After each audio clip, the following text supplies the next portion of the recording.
On Monday, Rwandan officials said they had arrested Paul Rusesabagina for terrorism offenses. Mr. Rusesabagina first came to prominence during the country's 1994 genocide, in which hundreds of thousands of members of the Tutsi ethnic group were slaughtered by the Hutus. He harbored more than 1,000 Tutsis at the hotel he managed. And these people are killed. I will never be a free man. I will never go to bed and sleep. Fame followed, and a Hollywood movie. In 2005, he was awarded the Presidential Medal of Freedom by George W. Bush.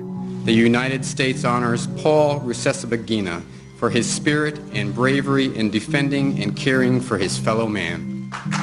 But he's become a strong critic of Rwanda's President Paul Kagame and lives in exile in America.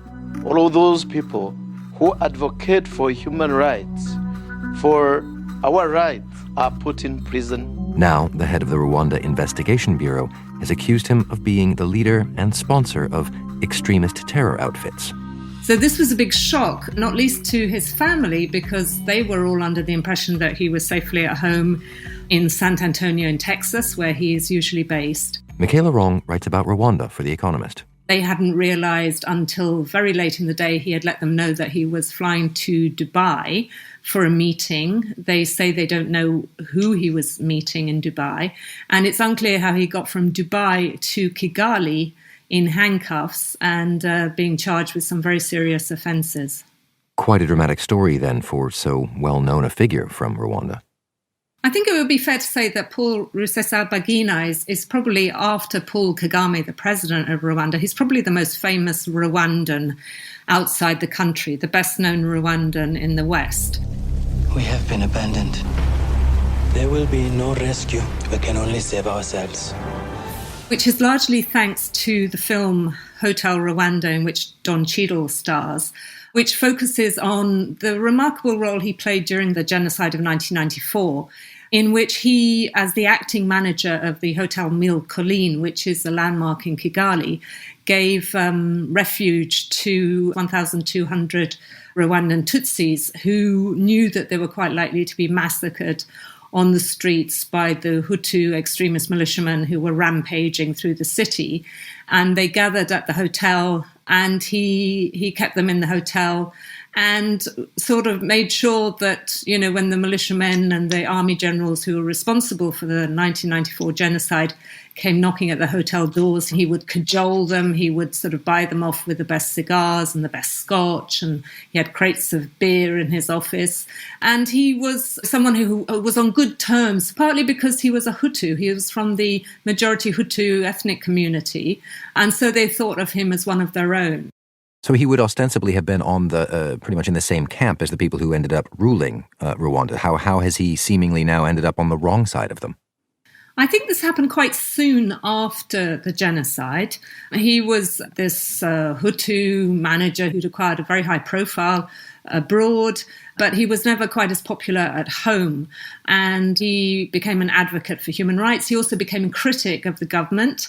He felt that a lot of the work that the government was doing, the new Tutsi-dominated government, even though it did have Hutu ministers in key positions, he felt that it was cosmetic.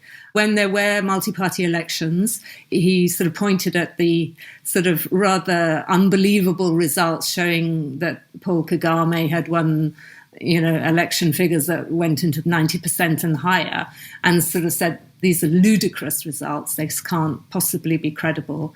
He was sort of poking holes in this success story that the Rwandan Patriotic Front and Paul Kagame's regime was presenting to the world of, look how we've rebuilt our country.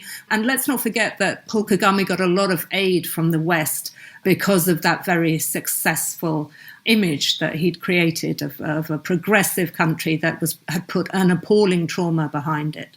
But what exactly is it that he's charged with now? It was interesting, very soon after he was arrested, on social media, you were seeing supporters of the government in Rwanda circulating a clip. I plead that our youth, the National Liberation Forces, NLF, launches against the Kagame army in order to free the Rwandan people. Of him apparently giving an interview in which he's talking about the armed struggle and saying that all political means have failed. And he calls in this clip for the Rwandan people to rise up and to support the National Liberation Front, which is the armed wing of a coalition of opposition groups, all of them based in exile outside Rwanda. And so that's clearly going to be a key plank of their prosecution case against him. Well, what do you make of those accusations then?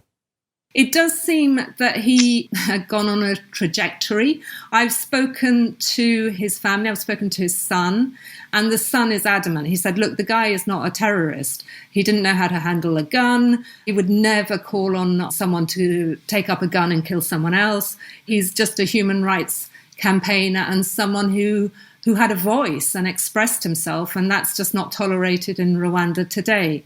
And what about the nature of the arrest itself, though, the fact that he was arrested overseas, brought to Rwanda under these mysterious circumstances? The reason he lived in fear of this kind of kidnapping or rendition, or however we term what has happened, is because the Rwandan government has got a track record of mounting these very daring Mossad-style operations. It's done this before. It doesn't seem to regard national sovereignty as an issue when it's trying to reach out to intimidate, bully, kidnap, and the accusation is assassinate critics or members of the opposition or troublesome journalists abroad. And in one of the most egregious attacks, the former head of intelligence, Patrick Karagaya, was strangled to death in a hotel room in Johannesburg. The evidence is there and has all come up in court, pointing to the fact that Kigali feels it has the right to reach out across the world and chase down its enemies in a really terrifying way. And now they've reached out for Paul Rusesabagina. One of the questions has to be, what does Kigali get out of this? What's the point? Because the armed group that he is said to have been supporting, the coalition that he was a part of, doesn't seem to have amounted to very much. Regional analysts will tell you that it sort of fell apart in 2019, hasn't really been a united movement capable of doing much on the ground. It seems to me that it's more about maintaining this image that we will hunt you down. I mean, Kagame has said this in various speeches he's given. He said, you can run, but you cannot hide. We will find you. And that often the sort of level of retribution meted out seems to be out of proportion to the misdemeanors or crimes that these critics, these people challenging the regime, are actually guilty of. So what's been the international response to this act anyway? I think the response has been extremely muted so far. We see various human rights groups who regarded Rusesabagina as a hero. They have been squawking and saying, what on earth is going on? From the Rwandan perspective, I suspect this is in danger of backfiring on them. Are they going to put him on trial? Are they going to have a trial in which members of the press and international journalists and ambassadors will be allowed to sit in and listen to the evidence? Because they don't tend to do that very much. And it's definitely going to put an awkward spotlight on the relationship between Western aid donors who support that government and will now be asked, well, what do you have to say about this government's human rights record? Michela, thank you very much for joining us. It's a pleasure.